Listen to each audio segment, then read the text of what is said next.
চতুর্থ শ্রেণী, বিষয় বাংলা। বড় রাজা আর ছোট রাজা। 2 নং প্রশ্নের উত্তর। ঘরের ভিতরের শব্দগুলো খালি জায়গায় বসিয়ে বাক্য তৈরি করি। ঘরের ভিতরে কতগুলো শব্দ দেয়া আছে?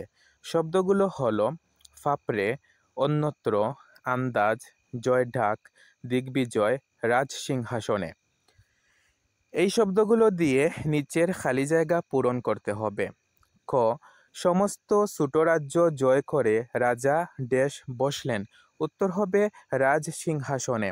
খ, রাজার খামখেয়ালিতে মন্ত্রী ড্যাশ পড়লেন। উত্তর হবে ফাপড়ে। গ, রাজা ড্যাশ করে এসেছেন। উত্তর হবে দিগ্বিজয়। ঘ, শিকারের খুঁজে রাজা ড্যাশ যাচ্ছেন। উত্তর হবে অন্যত্র। ও, রাজ্য জয়ের আনন্দে চারিদিকে ড্যাশ বাজছে। উত্তর হবে জয়ঢাক।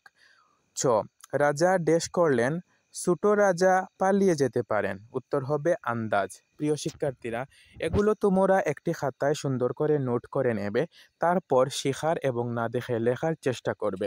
ধন্যবাদ সবাইকে।